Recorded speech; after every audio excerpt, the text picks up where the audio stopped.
સૌને મારા પ્રણામ. પૂર્ણ પુરુષોત્તમ ભગવાન શ્રી કૃષ્ણના ચરણોમાં વંદન. સૌ પ્રથમ આદરણીય સ્વર્ગસ્થ ઈશ્વરભાઈ રણછોડજી નાયક, શોભનાબેન ઈશ્વરભાઈ નાયક, આદરણીય પંકજભાઈ ઈશ્વરભાઈ નાયક, આદરણીય મમતાબેન ઈશ્વરભાઈ નાયક, આદરણીય ભારતીબેન રાજુભાઈ નાયક, આદરણીય હેમાબેન હિરેનભાઈ નાયક, તોષા હિરેલ નાયક અને ડોક્ટર તર્જની, આખો પરિવાર કદાચ બાકી રહી ગયા તો ક્ષમા કરજો. આજે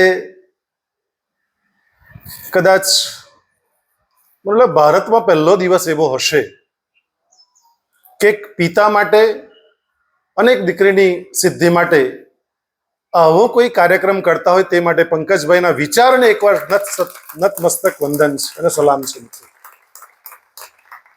જ્યારે કોલેજ આવ્યા અને વાત કરી ત્યારે મને બહુ આશ્ચર્ય થયું અને મારો કદાચ આજે 486મું પ્રવચન છે.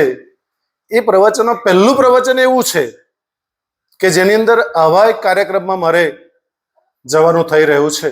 ત્યારે આ એક સ્નેહ મિલન કાર્યક્રમમાં ઉપસ્થિત તમામ પંકજભાઈના પરિવારોને મારા પ્રણામ.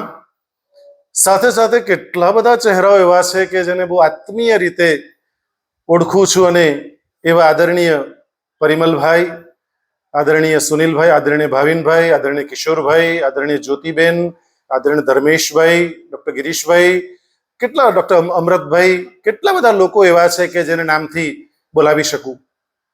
કારણ કે આ વિસ્તારમાં ઘણી બધી વખત મને આવવાનું થયું અને મને ગમે છે મળવાનું. આદરણીય દિનુ કાકા, જેમની દીકરીને મેં ભણાવી છે, એટલે મારા માટે તો બહુ ગર્વની વાત કહેવાય. મિત્રો, આજનો કાર્યક્રમ સવિશેષ છે અને એ કાર્યક્રમમાં મને પધારવાનું આમંત્રણ મળ્યું એ મારા માટે બહુ ખુશીની વાત. સતીશ કાકા પણ ઉપસ્થિત છે. મિત્રો, એક દોહો તુલસીનો યાદ આવે કે તુલસી આયો ઇસ જગત में जग हंसियो तुम रोए, ऐसी करनी कर चलो तुम हंसो जग रोए.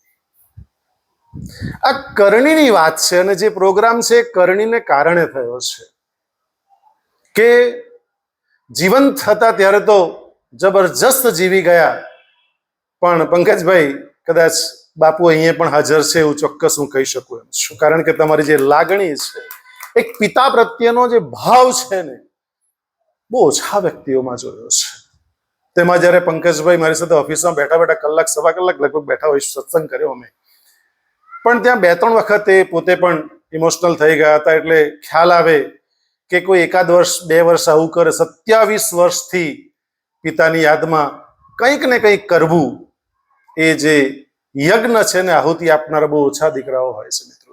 એટલે હું તો ચોક્કસ એવું કહીશ કે પિતાના આશીર્વાદ હમણાં પણ તમારી જોડે છે મિત્રો. જોરદાર તાળી પણ કંજૂસ શા માટે, મને નવાઈ લાગે છે યાર. અને રાસ બી તમને કહી દઉં, ઘણા બધા પ્રૌઢાવસ્થાની વટાવી ચૂકેલા વ્યક્તિઓ બેઠા છે, ત્યારે તાળી રોજ 50 પાડી લેવી દિવસમાં. કારણ કે જેમ લાફિંગ થેરાપી છે તેમ ક્લેપિંગ થેરાપી પણ છે અને ત્રીજી થેરાપી ક્રાઇંગ થેરાપી પણ છે. રડી પણ લેવું, એમાં કંઈ વાંધો નહીં આવે એમ. કારણ કે પુરુષો મોટે ભાગે સતીશ કાકા બહુ ઓછા હસે છે, હસતા જ નથી. કારણ કે પ્રતિબંધ છે હસવા ઉપર. ખબર નહીં પણ કેમ પહેલેથી જ આપણને એવા મજબૂત બનાવી દેવામાં આવે કે છોકરો છે એટલે શું છોકરી જેવું રડે છે. એટલે દીકરીઓ બહુ સદભાગી છે, માતા બહેનો બહુ સદભાગી છે કે રડીને પોતાના ભાવ વહાવી લે છે. એટલે તમે જોયું છે કે સ્ત્રીઓમાં એટેકનું પ્રમાણ બહુ જ લગભગ નહિવત, અને પુરુષોમાં પ્રમાણ ખૂબ જ. એટલે તમામ પુરુષ મિત્રો બેઠા છે, આદરણીય છો સૌ, પણ મહિનામાં એકવાર પોક મૂકીને રડી લેજો.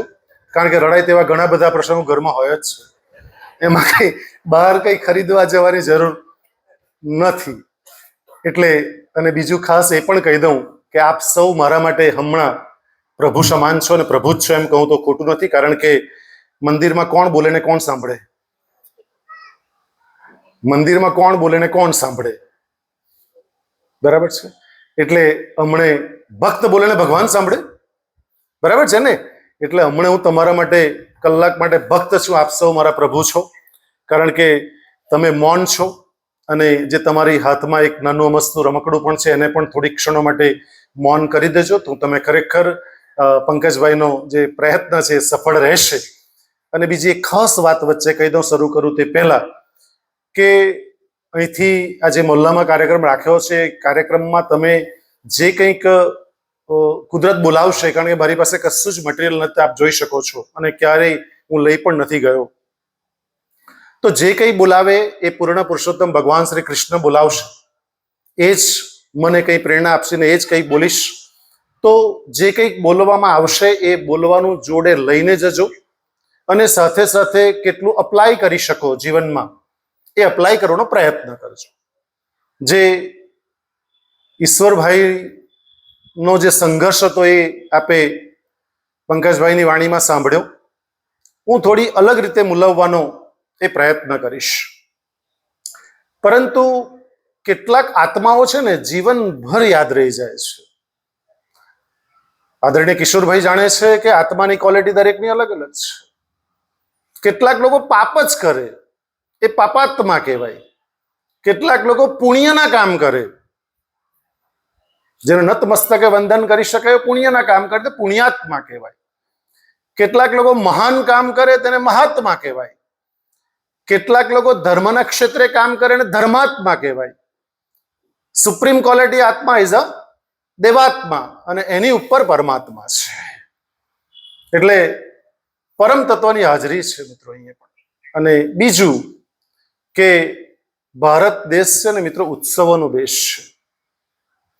તમે જુઓ, પંકજભાઈ કંઈ ને કંઈ કર્યું કે તર્જની પણ પીએચડી થઈ ગઈ અને પપ્પાની પણ જન્મ જયંતિ 90મું વર્ષ ચાલી રહ્યો છે. તો આવો એક પ્રસંગ મેં પરિમલભાઈને બોલાવીને સ્પેશિયલ પૂછ્યું કે આવું એમણે બીજી વાર કોઈક આગળ કર્યું છે ખરું? તો કે ના. હું કહું વિચાર આવવો એ જ 100 સલામ બાબત છે. એકવાર જોરદાર તાળી ફરી પાડી દો યાર. કારણ કે આવો એક સુભગ સમન્વય કરવો અને સ્નેહી સ્વજન મિત્રોને બોલાવવા અને સાથે મારી જેવાને વચ્ચે એડ કરી દેવા, એ મારા માટે તો આજે બહુ સુંદર ઘટના છે એમ કહું તો અતિશયોક્તિ નથી મિત્રો. મેં પંકજભાઈને પૂછ્યું હતું કે કેટલાક યુવાનો આવશે ખરા આમાં? તો કે હા, આખું ગામ જ છે અને કેટલાક પરિચિત લોકો છે ને યુવાન પણ હશે. જો કે મને બહુ ઓછા યુવાનો દેખાઈ રહ્યા છે, યુવાનની સંખ્યા ઓછી છે. પણ મિત્રો એક યુવાને એવું કીધું, આચાર્ય વિજયરત્ન સુંદર સુરેશ્વરજી મહારાજનું પુસ્તક વાંચતો હતો ને એ પુસ્તક ઉપર ઘણા બધા પ્રવચનો મેં કર્યા. આદરણીય જ્યોતિબેન પણ ગસદર લાઇબ્રેરીમાં લઈ ગયેલા, અને એ તે દિવસનો દિવસ આજે પણ જ્યોતિબેન મને યાદ છે કે કેટલાય લોકોની આંખમાં આંસુ હતા. અને આજે 2-3 તમારામાં વસ્તુ ઘટનાઓ બને તો એને બનવા દેજો, તમે સાક્ષી રહેજો, એવું ચોક્કસ માનું છું. વિજયરત્ન સુંદર સુરેશ્વરજી મહારાજ પોતાના પુસ્તકમાં સુંદર આલેખન કરે છે, લખી રાખો આરસની તકતી ઉપર, બધાએ વાંચવા જેવું પુસ્તક છે અને વસાવવા જેવું પુસ્તક છે. યુવાન પેઢી માટે તો બહુ જ મોટું પ્રેરણાની પરબ કહું તો અતિશયોક્તિ નથી મિત્રો. એમાં ઘણી બધી સ્કૂલોમાં જાઉં ત્યારે પ્રશ્ન કરું કે કેટલા છોકરા એવા છે કે રોજ પપ્પા મમ્મીને પગે લાગે છે. અહીંયા પણ હશે મિત્રો કે કેટલાક લાગતા હોય, કેટલાક નહીં લાગતા હોય, બની શકે છે. પણ મારી જે દિવસથી સમજ આવી છે, મને 35 વર્ષ તો અધ્યાપન ક્ષેત્રે થઈ ગયા છે, જે દિવસથી સમજ આવી તે દિવસથી મારા માતા પિતાને એવરી ડે કોઈ દિવસ એવો ચૂકાતો નથી કે પગે નહીં લાગ્યો. અને કદાચ એનો હાથ જે માથા ઉપર પડે છે ને આશીર્વાદ જે મળે છે એમાં જે તાકાત છે ને મિત્રો, એ તાકાત માણસને વધારે મજબૂત બનાવી દે છે.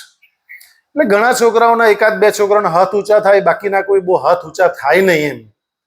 એટલે પછી પ્રશ્ન એવો કરું જે આજે તમને પણ પ્રશ્ન કરી શકું એમ છું કે તો પગે ક્યારે લાગો પપ્પા મમ્મીને?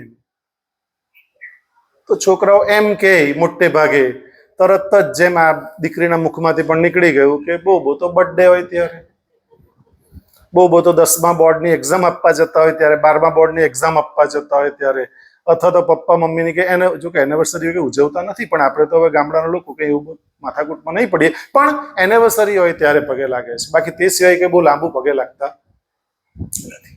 એટલે મેં પ્રશ્ન પછી એ લોકોને એવો કર્યો કે ભાઈ બર્થડે તમારે તો ઉજવો છો? કે હા.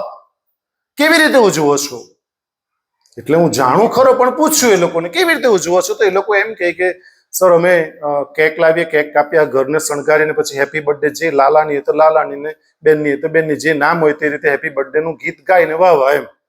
અને પછી બધા કેકમાં કાપે કેવી રીતે કે પહેલા એમાં હવે આ કેક વાળા મોન્જીનીઝ વાળા હોય કે પછી આ ઈરા નિકી વાળા હોય, એ લોકો છે ને મીણબત્તી આપે આપણને. હવે મીણબત્તી આપે એટલે પછી અંદર મીણબત્તી મૂકે અને એ લોકો લાઇટર બી હવે તો આપવા માંડ્યા છે. મેં રિક્વેસ્ટ કરી હતી એ લોકોને કે તમારે માચીસ કોઈ ત્યાં મળે નહીં પરિમલભાઈ, હવે એટલે તો લાઇટર જ આપો તમે. સારું, 10 રૂપિયા લાઇટર આવે તો 10 રૂપિયા વધારે લઈ લે, એમાં તો 500 ને 510 લઈ લે 500 ગ્રામ, બીજું શું લે કિશોરભાઈ?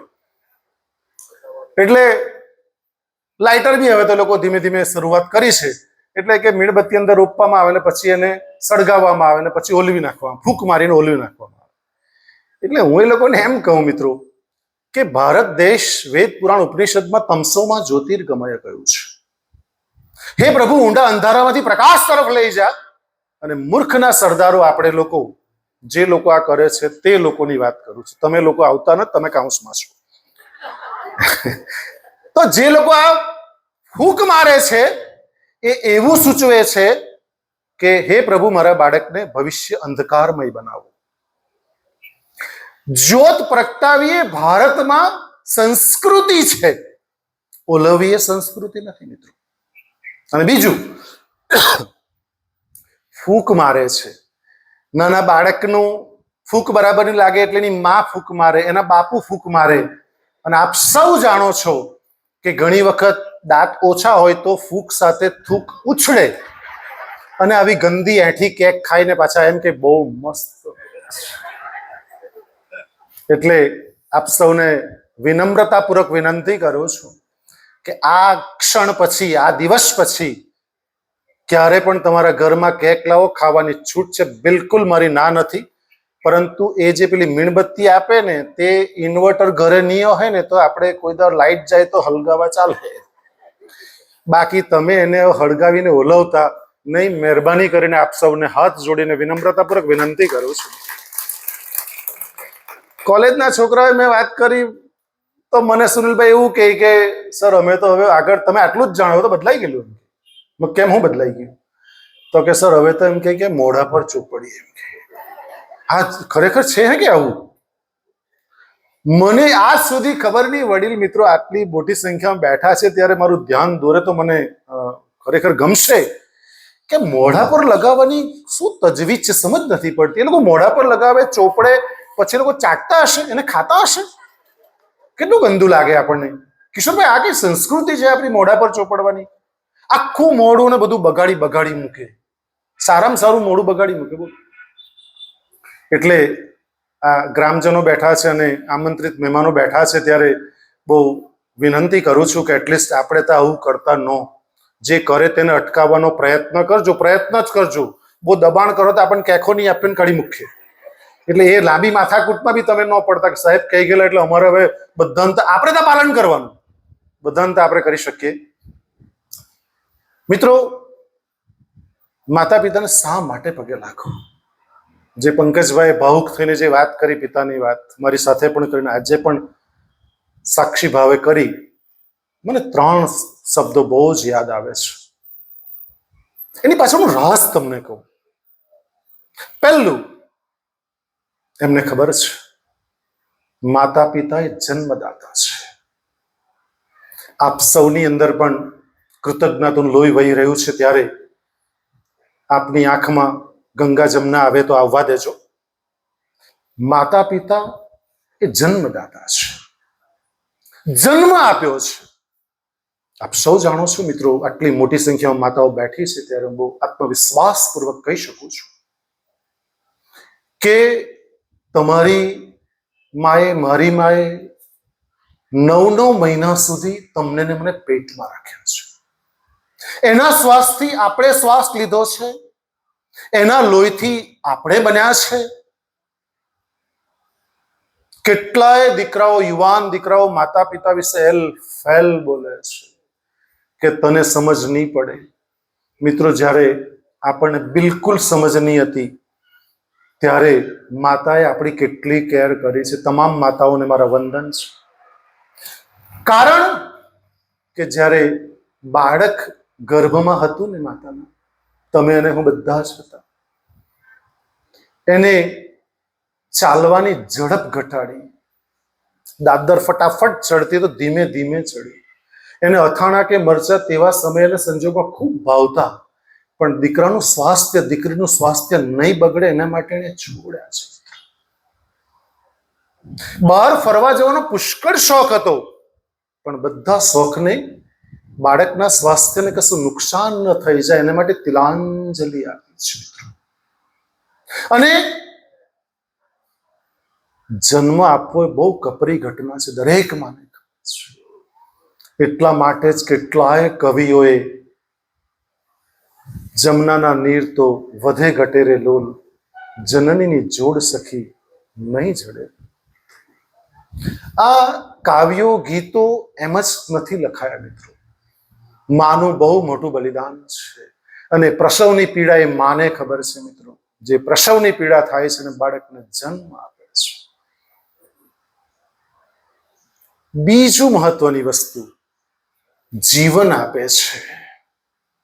જન્મ તો આપ્યો જ, આટલી કપરી ઘટનામાંથી પસાર થયા પછી એની કરતા પણ 500 ગણી કપરી ઘટના કહું છું, એ જીવન આપે છે મિત્રો. જીવન આપવું એટલે શું? કેટલાક લોકોને તો કશી ખબર પણ નહોતી.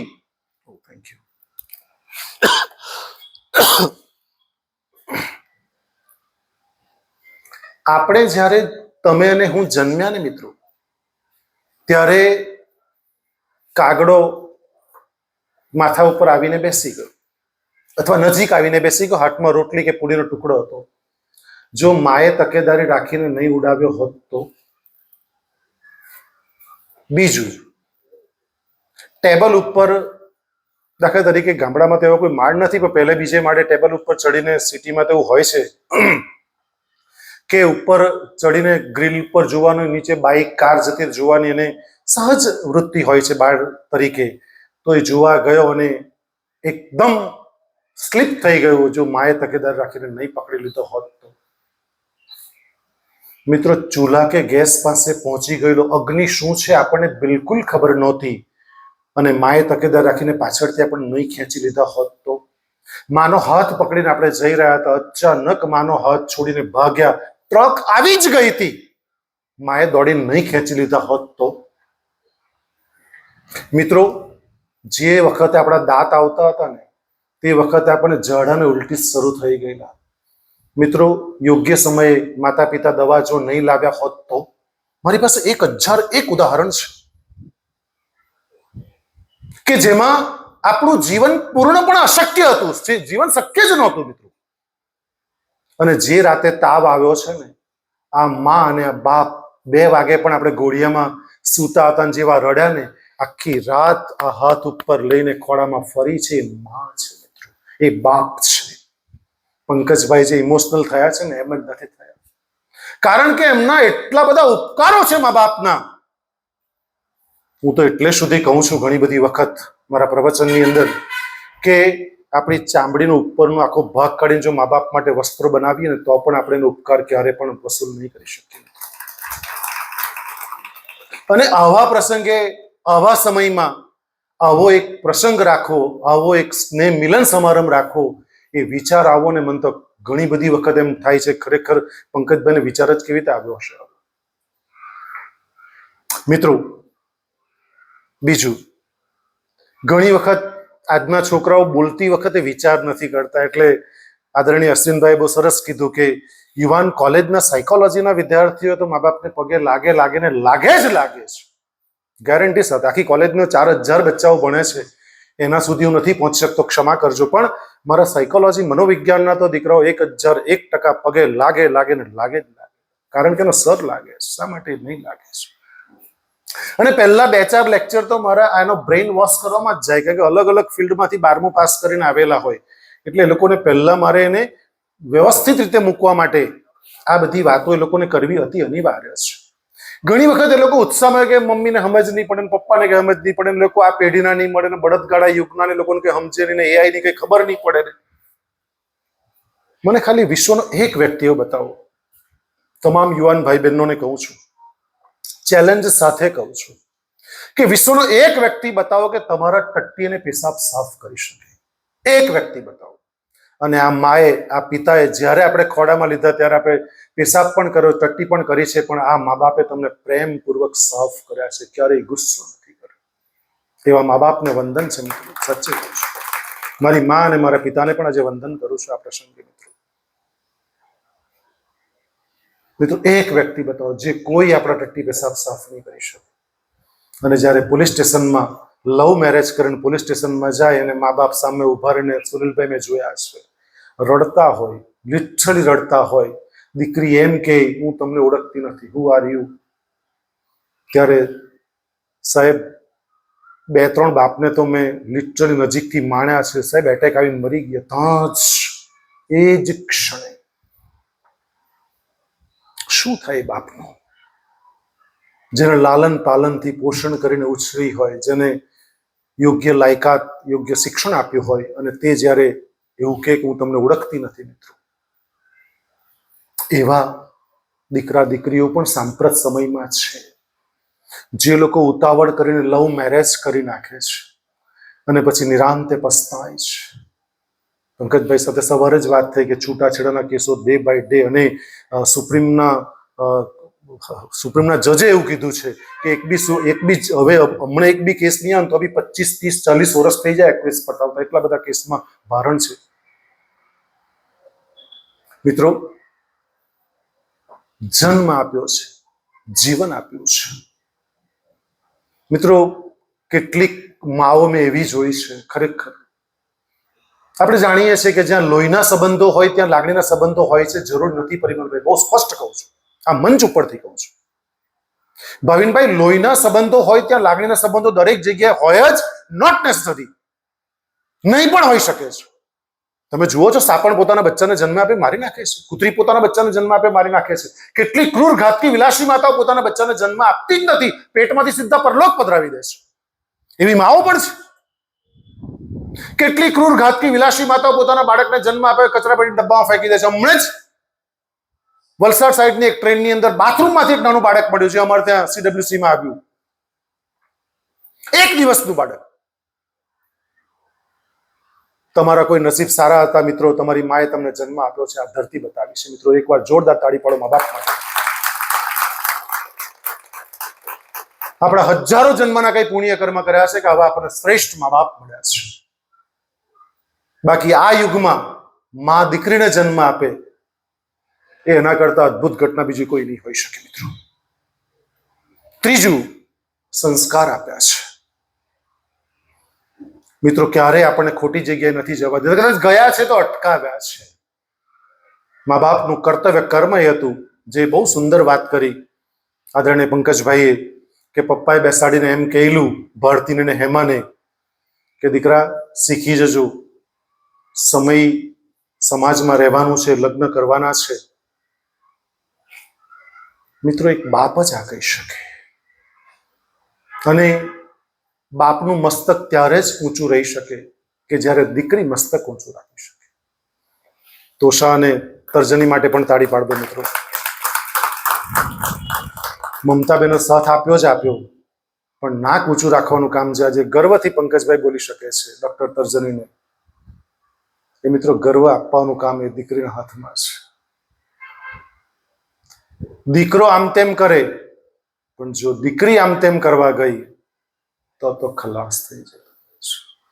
હંમેશ માટે બાપનું મસ્તક ઝૂકી જતું હોય છે. એટલે મૂળ વાત એ સંસ્કારની આવે છે. હું ઘણી વખત બાળકોને પૂછું છું કે તમારા ઘરમાં શ્રીમદ ભગવદ્ ગીતા છે? તો કે હા. નહીં હોય તો હું ગિફ્ટ પણ આપું. સુનિલભાઈ, મારો નિયમ છે કે શ્રીમદ ભગવદ્ ગીતાનું એક શબ્દ, એક વાક્ય, એક પેરેગ્રાફ અથવા આખો પાઠ વાંચવું. હું વર્ષોથી વાંચું છું. જ્યારથી સમજાય શ્રીમદ ભગવદ્ ગીતા વાંચું છું, અધ્યયન કરું છું. દીકરાઓને પૂછું કે ભાઈ છે શ્રીમદ ભગવદ્ ગીતા? તો કે છે. ક્યાં છે? તો કે મંદિરમાં. શામાં છે? તો કે લાલ કટકામાં. છેલ્લે કોણે વાંચી હતી? એટલે થોડી ક્ષણો માટે બ્રેક લઈ લઈ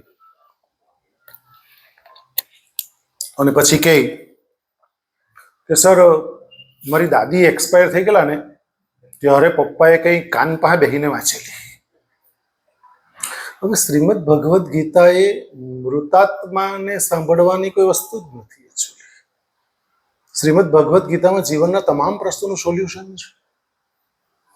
છતાં પણ યુવાન પેઢી દૂર એટલા માટે છે, હું વાત એ કરી રહ્યો છું, કારણ કે મા બાપ જ નથી વાંચતા. પંકજભાઈ જો આદરણીય શોભનાબેનને રોજ પગે લાગીને જાય તો તર્જની તો સન કહેવાની જરૂર જ કઈ પડે છે? કહેવાની જરૂર પડે? હું વર્ષોથી મારા મા બાપને પગે લાગુ, મારા દીકરા પગે લાગીને જ જાય. એમ અનુકરણ જ કરે છે. મનોવિજ્ઞાનમાં શબ્દ છે. એ માત્ર અનુકરણ જ કરશે તમારું, ભલે જેટલી સમજ પડે પણ એ કરશે, અનુકરણ ચોક્કસ. એટલે મા બાપે સંસ્કાર આપ્યા છે મિત્રો, અને સંસ્કારનું જ આ મલ્લાઓ મળવું એ સંસ્કારનો સુભગ સમન્વય છે. એમ કહું તો જરાય અતિશયોક્તિ નથી મિત્રો. એટલે ક્યારે આપણને ખરાબ જગ્યાએ પેરેન્ટ્સે જવા દીધા નથી મિત્રોને. એ જ હું તો ઘણી વખત કહું છું મિત્રો કે આપણા આંગળીના ટેરવા પણ નહોતા ટેવાયેલા ને, ત્યારે બહુ નાના હતા ને ત્યારે મા બાપ આપણને મંદિર લઈને જતા, તો આપણને પેલો પપ્પા મમ્મી ઘંટ વગાડતા. હવે એકચ્યુઅલી ઘણી વાર કોલેજમાં એ સવાલ બી પૂછું ધર્મેશભાઈ કે આ ઘંટ વગાડે કેમ? આપણે જઈએ તે પહેલા ઘંટ વગાડીએ. તો છોકરાઓ એમ કે સાહેબ ભગવાનને જગાડવા હારું. હવે અને કેવી રીતે સમજ પાડવી મારે કે ભગવાન નથી જગાડવા, તારા અંતરાત્મામાં રહેલા ભગવાનને જગાડવાનું છે. એ તો જાગતો જ છે ભાઈ, તારે જાગવાની જરૂર છે મિત્રો. આપણા આંગળીના ટેરવા પણ નહોતા ટેવાયેલા ને ત્યારે મમ્મીએ પપ્પાએ ઘંટ વગાડે, આપણે આમ કરતા, બોલતા બી નહીં આવડતું, બોલતા બી નહોતા શીખ્યા. આમ કરતા, આંગળી કરતા. એટલે પપ્પા મમ્મીથી ઊંચા ને થતા, પપ્પા આમ ઊંચા કરતા, અને પછી આપણે ઘંટનાદ કરતા. ગુરુ ભગવંતના આશીર્વાદ લેવડાવ્યા છે. આપણા આંગળીના ટેરવા ટેવાયેલા પણ નહોતા ત્યારે 5 રૂપિયા 10 રૂપિયા નોટ કે 5 રૂપિયાનો સિક્કો એ દાન પેટીમાં નાખતા શીખ્યું છે. નતમસ્તક પગે લાગતા શીખ્યું છે. આ સંસ્કારનું સિંચન કર્યું છે મા બાપે. એટલે મા બાપ પગે એટલા માટે લાગવું જોઈએ, ક્યારેય મા બાપ સાથે આર્ગ્યુમેન્ટ નહીં કરવી જોઈએ. મા બાપ કોઈ વસ્તુ પર હજી કહી દઉં છું, જાહેર મંચ ઉપરથી કહું છું, મા બાપ કોઈ વસ્તુ માટે ખોટા હોઈ શકે છે. કોઈ મા બાપ ખરાબ નથી મિત્રો. ડંકારી ચોટ ઉપર કહું છું, મા બાપ કોઈ નિર્ણય માટે ખોટા હોઈ શકે છે. મે બી રોંગ, પણ ખરાબ નથી. અને તમારું ને મારું જો કોઈ વિશ્વમાં 1-2 વ્યક્તિ જો હિત ઈચ્છતા હોય તો આપણા પેરેન્ટ જ છે. બીજા કોઈ તાકાત નથી કે આપણું હિત ઈચ્છી શકે. એટલે તમારા ને મારા મા બાપ જન્મદાતા છે, જીવનદાતા, સંસ્કારદાતા છે. બપોર એક વિડીયો, તમે બધા વિડીયો જોયો હશે, અને નહીં જોયો તો હું રેકમેન્ડ કરું છું કે જોજો તમે. બહુ જ મસ્ત વિડીયો છે. ખાલી 4-5 મિનિટનો વિડીયો છે, યુટ્યુબ પર અવેલેબલ છે. 21 ટાઈમ સ્પેરો એમ લખજો એટલે આવી જશે. એક દ્રશ્ય એવું હોય છે, બહુ સુંદર વાત છે, તમને બહુ જ ગમશે. એક દ્રશ્ય એવું છે કે 70, 75, 80 વર્ષના બાપ બેઠા છે, એની બાજુમાં 35 વર્ષનો દીકરો બેઠો છે, અને દીકરો પેપર વાંચે છે. એટલું સુંદર દ્રશ્ય છે. પેપર વાંચે છે. પેપર વાંચતા વાંચતા બગીચો, એટલો બહુ વિશાળ બંગલો, ત્યાં બગીચો પણ ત્યાં લોકોના બંગલા પાસે જ છે, અને ત્યાં દીકરો પેપર વાંચે છે અને બાપ ત્યાં બેઠા છે એની બાજુમાં લાકડી લઈને. થાય છે એવું કે એક ચકલી ત્યાં આગળ આવીને બેસે છે. What is that? બાપ પૂછે છે. એટલે દીકરો જરા પેપર હટાવે છે અને ધ સ્પેરો એવું કહે છે, અંગ્રેજીમાં કહે છે. થોડી વાર બાદ ચકલી આ ઝાડ પરથી ઉડીને બીજા ઝાડ પર જાય છે. એટલે બાપ ફરી પૂછે છે, what is this, what is that? એટલે દીકરો જરાક પેપર આમ જરાક નીચું કરે અને પછી સ્પેરો. જો ટોન બદલાય છે. આપણે ત્યાં બી અમુક લોકોના ટોન બદલાય છે કે ઘરમાં હો 101 ની જગ્યાએ 102 પકડી લે ત્યારે માથાકૂટ પડે છે આપણે. હા, તો ત્રીજી વખત શૈલેષભાઈ પૂછ્યું કે વોટ ઇઝ ધેટ? આ વખતે દીકરાએ સુનિલભાઈ પેપર હટાવ્યું પણ નહીં, પેપર વાંચતો રહ્યો. સ્પેરો સ્પેરો સ્પેરો સ્પેરો કેટલી વાર કહેવાનું તમને? ખીજવાઈ ગયો. અને જ્યારે માણસ પાસે શબ્દો ઘટી જાય ને ત્યારે જ ગરમ થાય. જ્યારે શબ્દો નહીં હોય ને ત્યારે જ હાથ ઉપાડે અથવા ગરમ થાય. ધ્યાન રાખજો. તમે કોઈ દાડો ન થતા, આજ સુધી થયા જ છો, ગેરંટી હાથે થયા છો, પણ આજ પછી ગરમ ન થતા. અને હાથ કોઈ પર ઉપાડતા નહીં, કારણ કે જ્યારે શબ્દો નહીં હોય ને ત્યારે જ માણસ ગરમ થાય. સમજાવવાની શક્તિ ખલાસ થઈ જાય ને તો જ માણસ ગરમ થવાની કાંઈ જરૂર છે? ગેસ એમ બી ગરમ જ થાય પાણી મૂકો એટલે. હું કામ મગજમારી કરો તમે લોકો? બાપ ત્યાંથી પંકજભાઈ ઉઠીને જતા રહે છે, બંગલામાં જાય છે, એક ડાયરી, બહુ મસ્ત ડાયરી લઈને આવે છે. એને કહે 35મું પાનું ખોલ. બાપ કહે હે કે? એને ખોલ્યું, વાંચ. વાંચતો હતો, સાંભળજો, એ અંગ્રેજી વાંચતો છે. એવું વાંચતો છે અંદર કે આજે મારો દીકરો 3.5 વર્ષનો થયો છે. આ જ બગીચામાં લઈને બેઠો છું. તમામ સ્નેહ સ્વજન જેટલા યુવાન છે એને બહુ વિનમ્રતાપૂર્વક કહું છું, don't underestimate your parents. એ લોકોનો ઉપકારો બહુ છે મિત્રો. એટલે પેલું વાંચે છે, ચોપડીમાં પાનું વાંચે છે. 3.5 વર્ષનો દીકરો થયો અને આજે હું બગીચામાં લઈને આવ્યો. એણે પૂછ્યું, what is this, what is that? Sparrow. બીજી વાર પૂછ્યું, ફરી પાછું મેં એને કિસ કરી, પપ્પી કરીને, સ્પેરો. ત્રીજી વખત પૂછ્યું, પાછું મેં ટાઈટ હક કર્યું, બેટા ઉચકી લીધો, સ્પેરો.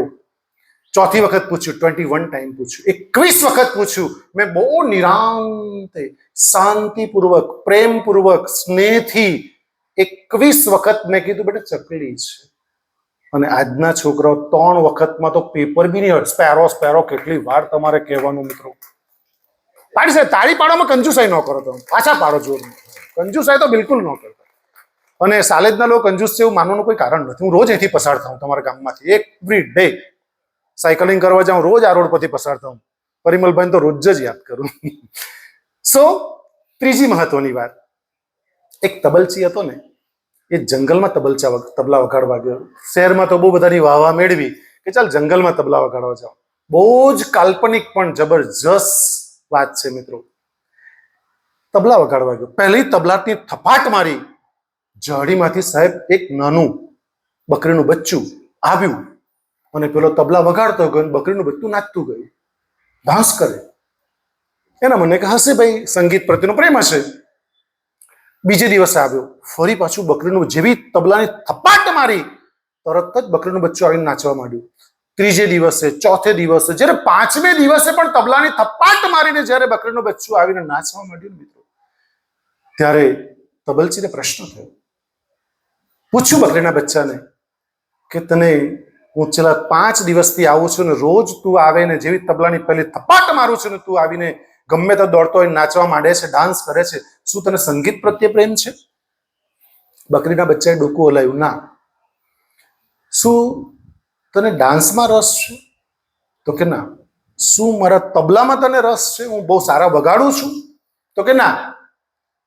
ત્યારે શું કારણ છે તું છેલ્લા 5 દિવસથી આવે છે? મિત્રો ત્યારે બકરીનું બચ્ચું કહે છે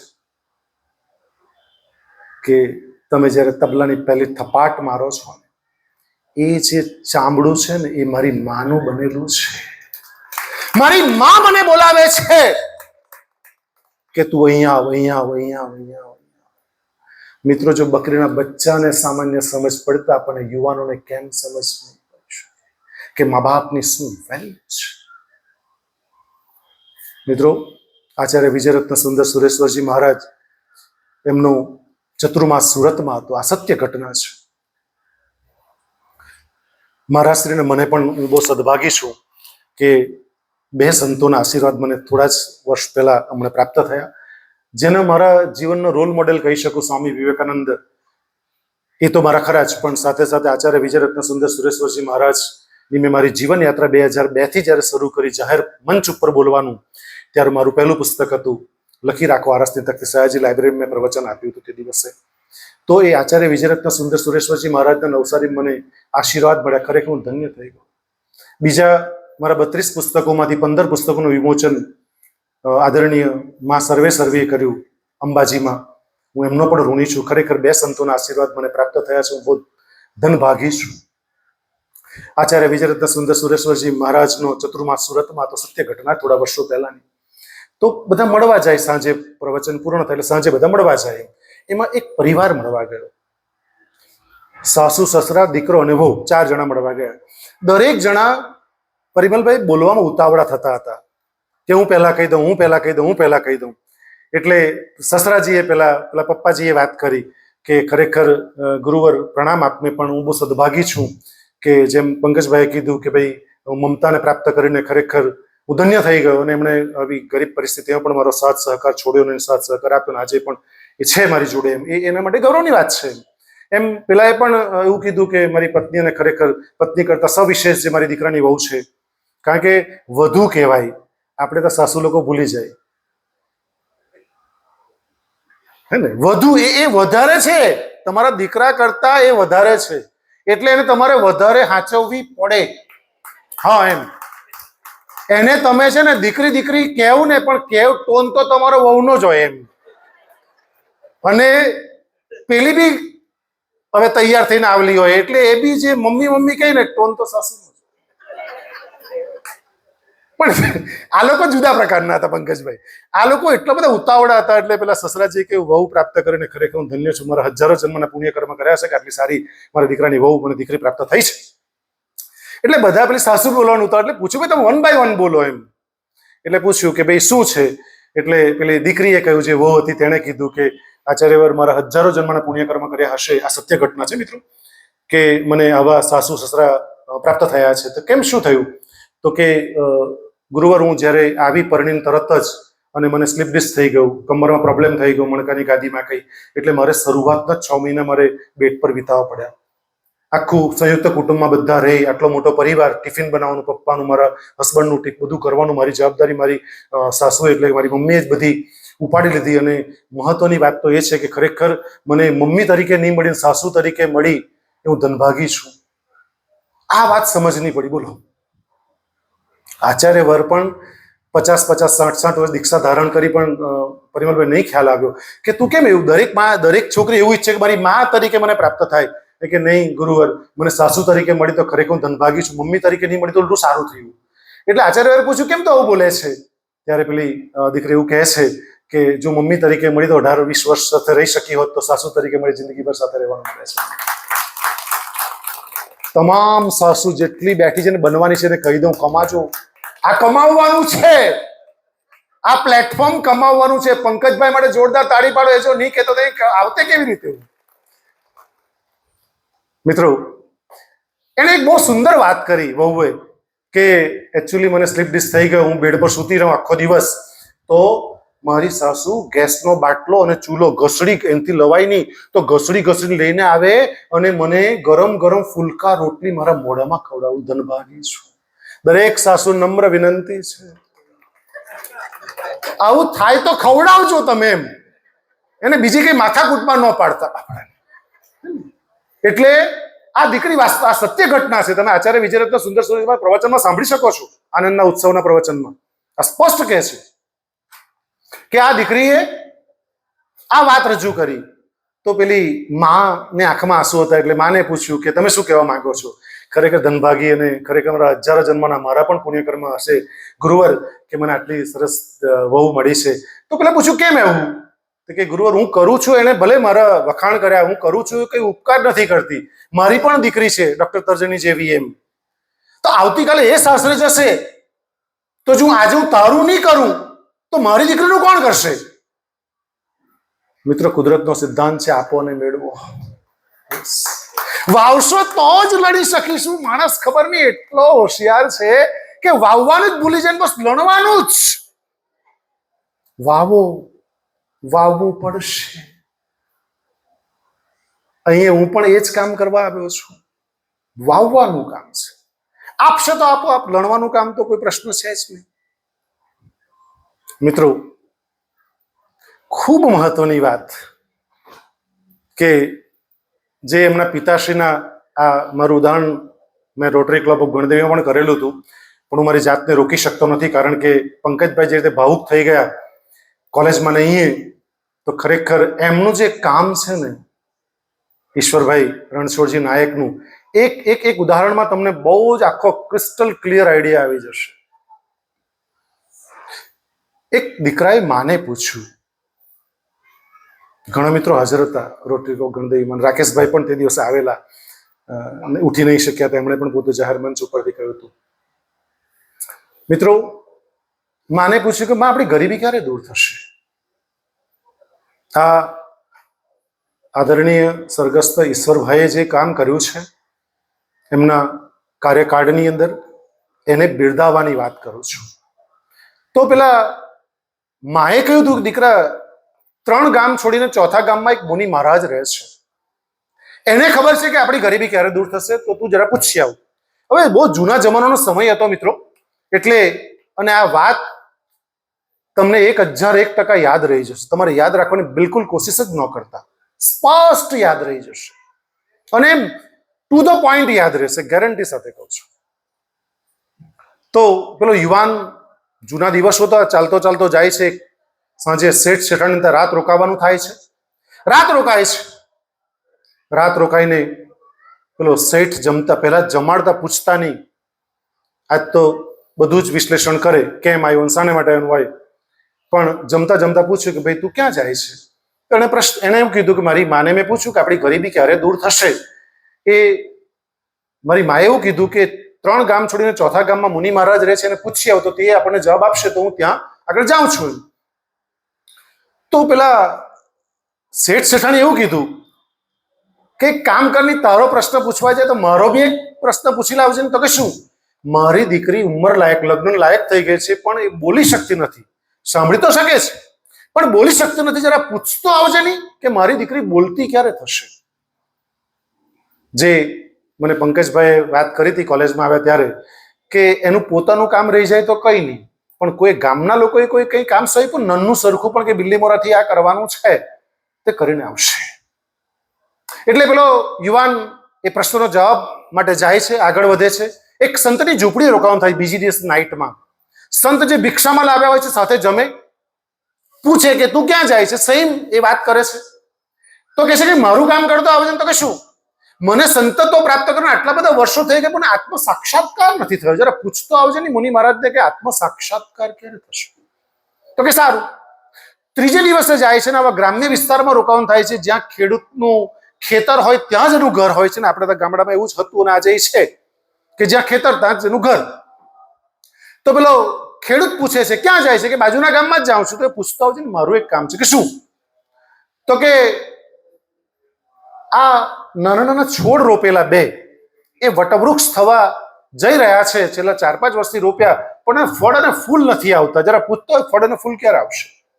એટલે પેલો યુવાન જાય છે. બીજે દિવસે, ચોથે દિવસે પહોંચે છે અને સાષ્ટાંગ દંડ પ્રણામ કરે છે. પ્રણામ કરીને મુનિ મહારાજને કહે છે કે મારા 4 પ્રશ્નો, 3 તો લોકોએ સુનિલભાઈ સ્વાઈપા તે, અને એક પોતાનો તો કિશોરભાઈ હતો જ. 4 પ્રશ્નો છે. એટલે મુનિ મહારાજ કહે છે કે ભાઈ એક સાથે 3 પ્રશ્નના જવાબ આપું છું, 4ના જવાબ એક જોડે આપતો નથી, આ મારો નિયમ છે. તો કે સારું.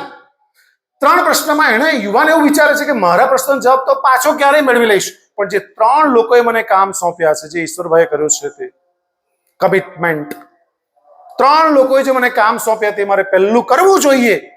એટલે 3 લોકોના કામ લઈને એ પાછો જવાબ લઈને ફરે છે. પહેલું કોનું ઘર આવશે? પહેલું કોનું ઘર આવશે? મારી સાથે રહેજો તમે. આમ તેમ જતા ખાવાનું તો અહીંયા સ્મેલ આવતી જ છે, મને ખબર જ છે. I am very aware about it. સમય બી થવા આવ્યો છે, પણ આપણું જે મિશન છે એ પૂર્ણ કરીશું. એટલે ખેડૂતનું ઘર આવ્યું. પૂછ્યું કે જવાબ લઈએ? તો કે હા, કારણ કે અમુક લોકો ઉઘરાણી કરવામાં બહુ કડક હોય. તો કે હા, શું કહ્યું? તો કે આમાં જરા તું ખોદે ને અંદર તો 2 ધનના ઘડા ભરેલા છે. એટલે પેલાને કઈ બહુ વિશ્વાસ નહીં આવ્યો. હમણાં આપણે ભગવાન આવીને બી કઈ કહી દે ને, અંતરાત્માનો અવાજ આવે ને, તો બહુ વિશ્વાસ નહીં કરીએ. કરજો. તો કે મને કઈ બહુ શ્રદ્ધા નથી, તું ભલે કહેતો હોય પણ. તો કે તું નવરો છે? તો હા, હું ફ્રી જ છું. તો કે ચાલ તું ખોદ. કોદારી પાવડો ને તગારું બધું આપ્યું સતીશ કાકા, અને તો ખોદવા માંડ્યો.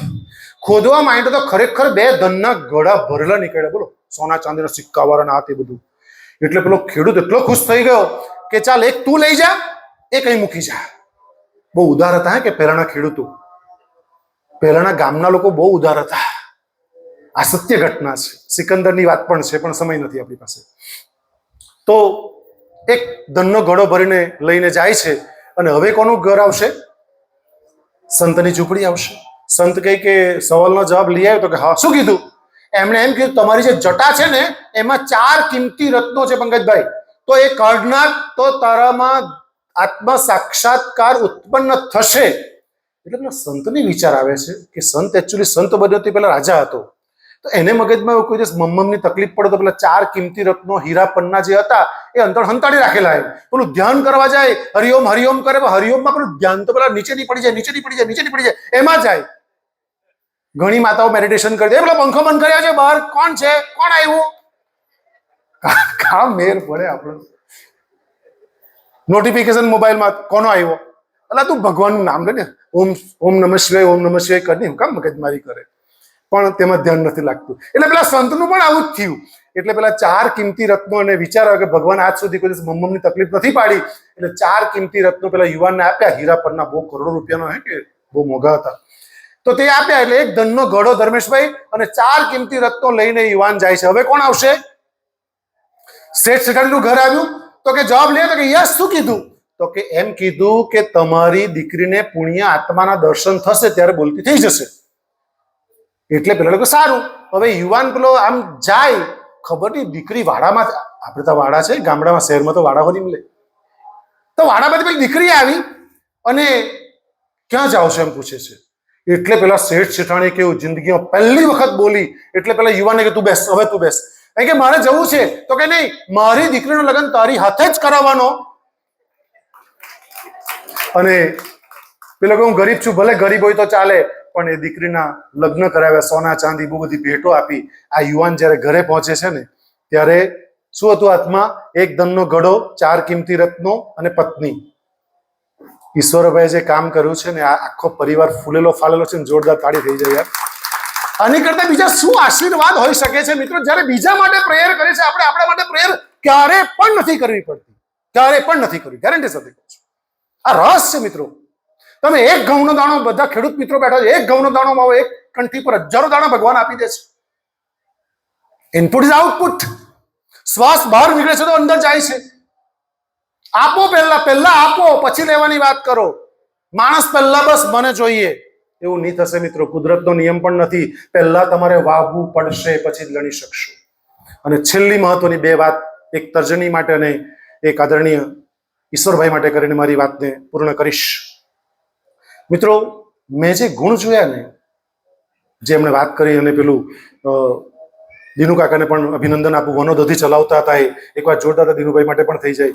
વનોદધિમાં એમણે 99માં લેખ લખેલો એમના માટે કે એક સંત પુરુષ જેવા વ્યક્તિ જેણે જીવન આખું સમર્પિત કર્યું સાલેજમાં. એને પોતે સામાન્ય નોકરી કરતા, બિલ્લીમોરાની અંદર પેટ્રોલ પણ પૂરતા ને, હિસાબ પણ લખતા ને, ઓઇલ પણ પેલો સંચો ચલવીને અંદર ઓઇલ પણ આપતા. એટલે બધી મલ્ટી ડાયમેન્શનથી કામ કરતો વ્યક્તિ. ભલે આજે નથી, પણ સૂક્ષ્મ શરીર તો હાજર છે, એમાં કોઈ બે મત નથી મિત્રો. અને મને પણ એમના આશીર્વાદ પંકજભાઈ મળે કે ચોક્કસ મને ખાતરી છે 1001%. મિત્રો, પહેલું જે આ પરિવારે અનુભવ્યું છે, જે પંકજભાઈની વાતમાંથી મેં નિષ્કર્ષ કાઢ્યો છે, પહેલું એમનું જે વ્યક્તિત્વ હતું, એમાં 4, 5, 7 વસ્તુ મને દેખાઈ આવી, એની જ વાત કરીશ. એક કુલ માઇન્ડ. ભલે દેસાઈ હતા પણ મગજ બહુ શાંત હતું. એમાં રાઈટ ઓર રોંગ? બહુ કડક નહીં હતા એમ. હા, એમ કુલ માઇન્ડ. બીજું, ક્લિયર વિઝન. મારા દીકરાને ભણાવવો છે, દીકરીને ભણાવવી છે. તમે ધન્ય છો. એ બાપે જો દીર્ઘ દ્રષ્ટિ નહીં રાખી હોત તો તમે આજે નહીં હોત, નહીં ભણી શક્યા હોત. આજે પંકજભાઈ જે 35 વર્ષથી કન્સ્ટ્રક્શનની અંદર છે, એ due to father. Yes, even Hema અને ભારતીબેન પણ જે ભણ્યા છે એ એમના ફાધરની, અને એમના કાકાની દીકરી કે દીકરી પણ જે ભણાવ્યા છે, એમની દીર્ઘ દ્રષ્ટિ છે. ક્લિયર વિઝન કે ભણશે નહીં તો ખાશે શું ભાઈ. ત્રીજું, ક્લિયર અન્ડરસ્ટેન્ડિંગ. જબરજસ્ત અન્ડરસ્ટેન્ડિંગ. દીકરીને બોલાવીને કહેવું નહીં, અન્ડરસ્ટેન્ડિંગ હોય તો જ એક બાપ કહી શકે મિત્રો. ઘણા બાપો બોલી પણ નથી શકતા. ચોથું, ક્રિએટિવિટી. એક સાથે ઘણા બધા કામ કરવા. વનોદધિમાં લખ્યું છે કે અહીં ગળકની સ્કૂલમાં પણ બસનું ભાડું નહીં જાય. અને મિત્રો, કદાચ એ ગરીબી કેવી હશે કે 1 રૂપિયો ઓછો હોય તે બસમાં બેસવાનું, લાલ બસમાં, પેલી ભૂરી બસ આવે તેમાં પૈસા વધારે લાગે, 1 રૂપિયા ટિકિટ વધારે લાગે, આવી રીતે બચાવ્યા છે પૈસાના, દીકરા દીકરીને ભણાવ્યા છે. કેટલા ઋણી છે મિત્રો. એકવાર જોરદાર તાળી થઈ જાય મિત્રો. 5 પૈસાની જેને આનાની વેલ્યુ છે, આજે ભલે પંકજભાઈ સમૃદ્ધ હોય પણ એમના આશીર્વાદને કારણે સમૃદ્ધ છે. ક્રિએટિવિટી હતી.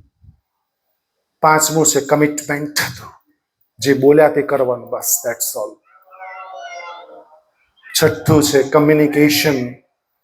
કમ્યુનિકેશનનું એક જ ઉદાહરણ પંકજભાઈ આપી શકું કે તમે જે બધા લોકોને, એમની સાથેના જે પેટ્રોલ પૂરતા લોકોને બધાને, કે જે કંઈ સાથે જે કંઈ નાના મોટા કામમાં જોડે હતા, જે લોકો ગામના લોકો પણ તમે કે લંગોટિયા ભાઈબંધ હતા, એ લોકોને તમે યાદ કર્યા ને, એ ફાધરનું કમ્યુનિકેશન બતાવે છે કે સંબંધોનો માણસ હતો એ વ્યક્તિ. અને તમે જે લોકો આજે આવ્યા, આટલી મોટી સંખ્યા આવ્યા છો ને, એ પણ પંકજભાઈના સંબંધોને કારણે આવ્યા છો. એ સંબંધોનો માણસનો સંસ્કાર એ વ્યક્તિમાં સીધો ઉતર્યો છે, એમાં કોઈ બે મત નથી. કમ્યુનિકેશન મિત્રો, કોન્ફિડન્સ, સન્માન, આત્મસન્માન. ક્યારે કોઈ પાસે હાથ નહીં લંબાવો 5 પૈસા લેવાની, જેટલું એટલું. અને મને એક શબ્દ બહુ ગમી ગયો કે દીકરા, 1 રોટલાના 9 ટુકડા કરીશું, સાથે ખાઈશું. કોણ બાપ આવું કહી શકે મિત્રો? અને હું પણ ગ્રામ્ય વિસ્તારમાં ઉછર્યો છું મિત્રો. આટલી અસરકારકતાથી એટલા માટે કુદરત મને બોલાવી રહ્યો છે. આમાં બિલકુલ મારું કોન્ટ્રીબ્યુશન નથી, મારી પાસે કશું જ નથી, આપ સમજી શકો છો.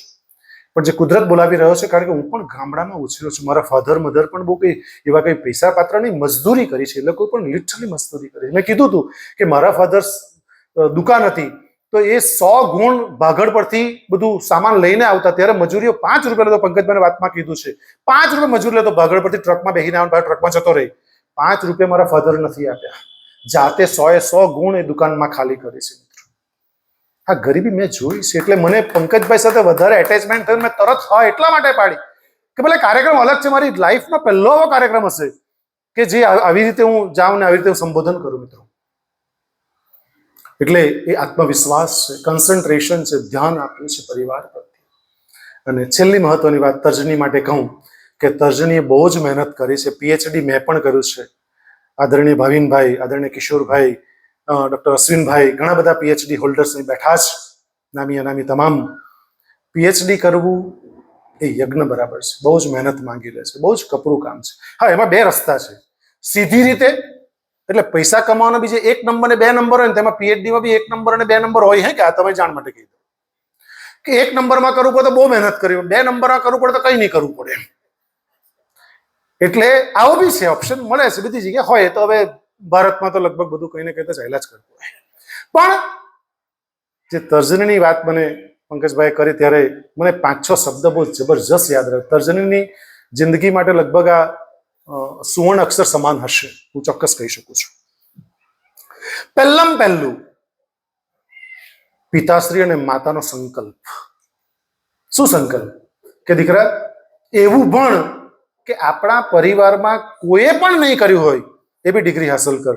એકવાર જોરદાર તાળી.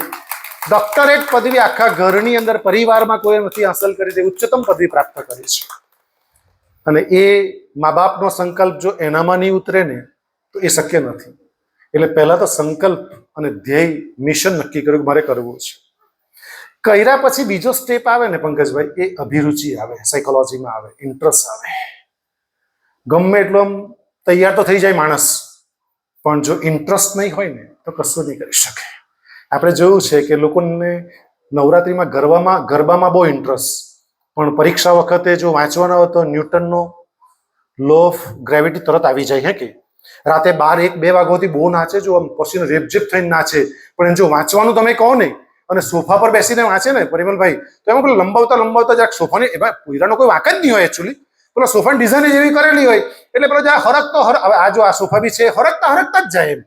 એટલે હરકતો આમ થાય ને પછી આમ ચોપડી આમ પકડે, એટલે એમ પકડવા થાય એવું કે પેલી એમાં એનો બી વાંક નથી, પાછો ન્યૂટન આવી જાય.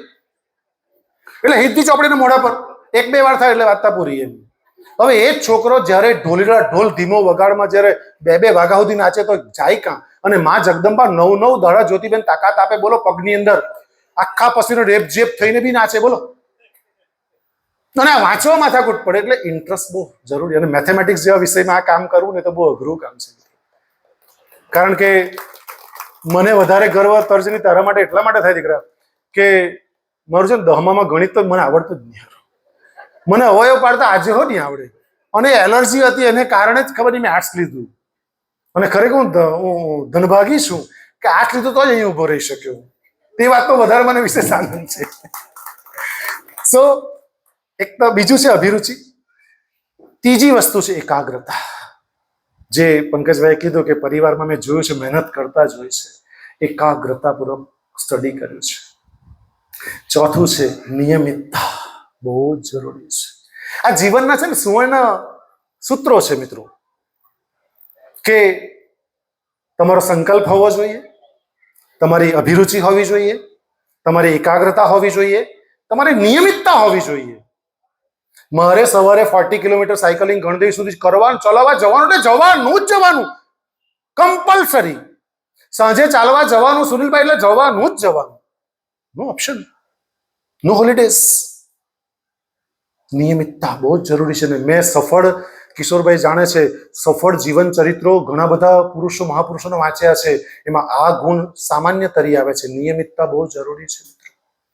અને છેલ્લું છે અભ્યાસ. સતત પ્રેક્ટિસ પ્રેક્ટિસ પ્રેક્ટિસ પ્રેક્ટિસ અને પ્રેક્ટિસ. અને છેલ્લું અભ્યાસ પછી આવે છે દ્રઢ ઈચ્છા શક્તિ. જો દ્રઢ ઈચ્છા શક્તિ નહીં હોય ને તો માણસ કશું નહીં કરી શકે. તો આટલી વાત પછી સંત તુકારામને યાદ નહીં કરું તો ન ચાલે. અંતિમ તબક્કામાં સંત તુકારામને યાદ કરેલું. મહારાષ્ટ્રના બહુ મોટા ગજાના સંત, યુવાનોને વ્યસન છોડાવતા.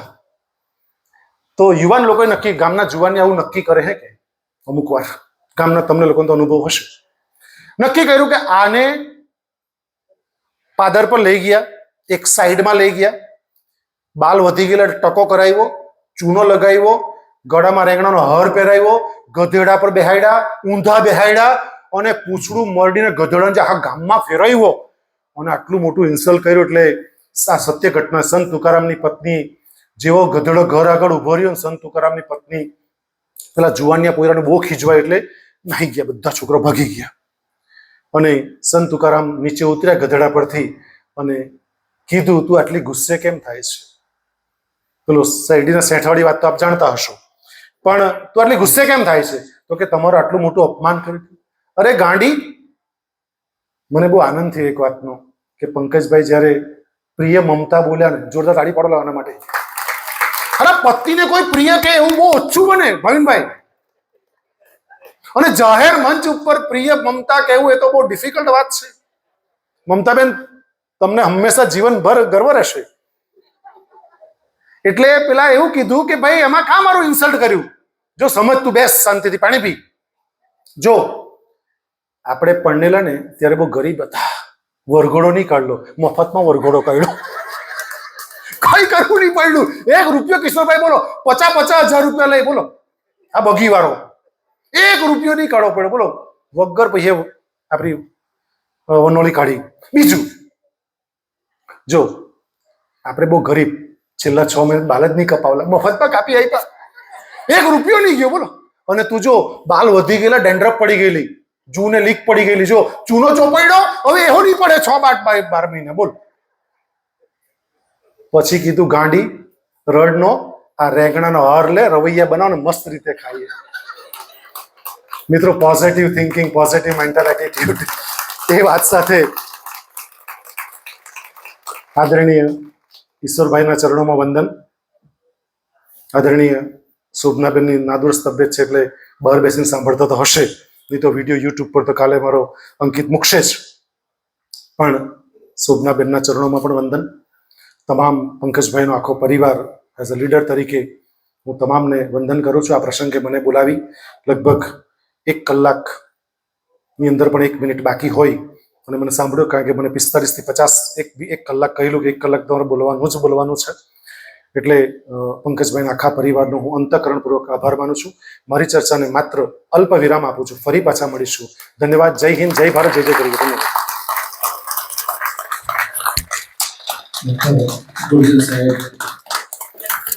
પ્રેરક અને આપણા સૌના અંતરાત્માને ઢંઢોળનારા પ્રવચન બદલ એમનો ખૂબ હૃદયપૂર્વક આભાર વ્યક્ત કરી જોરદાર તાળીઓ એમના માટે ફરીથી છે. એમની વાતો